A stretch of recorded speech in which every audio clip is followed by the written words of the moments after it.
Không chỉ là anh có một nỗi đau thì sau đi lòng này dấu kín. Không chỉ riêng anh có một nỗi buồn vì em mà anh phải chịu nhịn. Người ta thứ bảy hẹn hò nhau đi cà phê rồi sinh tố, còn anh lẻ loi hẻm nhỏ lê đôi gót mòn đầu đường đến cuối phố. Em từng hỏi anh là tại sao mình chưa bao giờ đi ăn uống cùng nhau. Giật mình vì câu hỏi đó tự đầu vào em chỉ biết tim này đâu. Là thằng sinh viên ăn sáng không no, anh không làm được như ai đó. Mỗi khi chú trọ đòi tiền thuê phòng anh chỉ biết nói là mai. Anh chỉ có thể dám đi chơi bằng chiếc xe đạp mini cũ kỹ. Từ ngày em đi tới giờ nên lộn một bánh anh cũng đem đi dấu kỹ.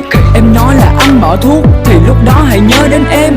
Em nói sai rồi chứ em bỏ anh chứ anh không bỏ thuốc vì nó là bạn anh khi đêm.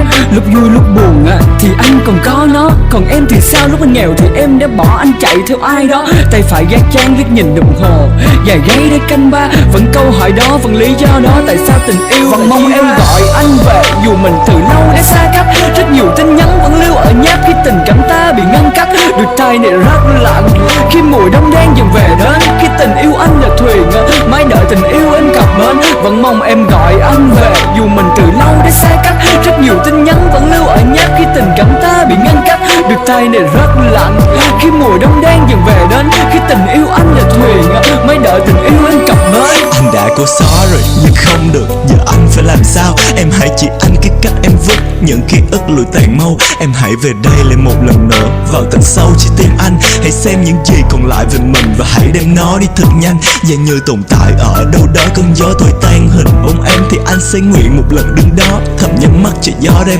tất cả quá khứ, tất cả về em trong vùi thật sâu nơi nào đó. Chỉ để lại đây là anh ngày xưa không còn vết thương từng thật to. Anh biết anh nghèo, anh không đủ sức lo được cái tương lai của em, nên anh chỉ biết gật đầu đồng ý cuộc gọi định mở lúc nửa đêm. Món quà ngày đó em tặng cho anh, nói thật anh vứt rồi, và cả chiếc áo màu tối anh thích nó đâu còn là áo đôi. Nhưng dù có làm cách nào đi nữa thì vẫn không thể nào quên được một người con gái từng ở bên anh mỗi đêm ngắm sao và cùng ước mình sẽ bên nhau mọi chuyện thế nào. Hãy đi cùng em đó anh nhé.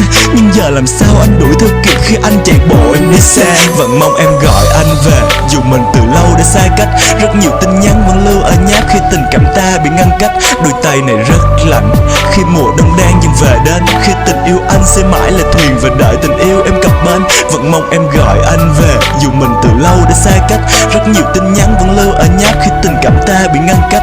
Đôi tay này rất lạnh khi mùa đông đang dần về đến. Khi tình yêu anh sẽ mãi là thuyền và đợi tình yêu em cập bến. Nào là vật đổi sao giờ chỉ riêng tình ta không thay đổi. Nào là em nói yêu anh chỉ mình, anh vật chất giàu sang không lay nổi. Mình cùng thực hiện em nhé, lời người ước anh tin mình làm được. Nhưng sao để anh nơi đây, anh đợi anh sẽ không đi trước. Bước thêm một bước, hoài bão tương lai em mong có người có thể lo cho em. Điều đó không phải anh chỉ có trái tim đỏ. Chỉ biết yêu em thôi, khi em cần anh sẽ đến bên em. Và chỉ lặng nhìn đêm khi trôi ngước lên trời, anh làm gì nên tội. Có phải chăng tội anh nghèo không thể đi theo những gì người muốn. Những thứ xa vời đối với anh vẫn níu kéo vì anh không muốn qua muộn. Hai tay cô níu một tay buông, sao lại đồng ý lại không tuôn. Dù anh đang ở trước việc này không ngờ đến mọi tình huống.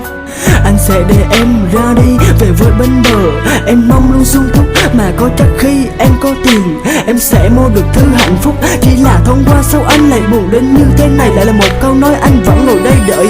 Hạnh phúc vẫn đông đầy dù mình từ lâu đã xa cách. Rất nhiều tin nhắn vẫn lưu ở nháp khi tình cảm mình đã ngăn cách. Đôi tay này rất lạnh khi mùa đông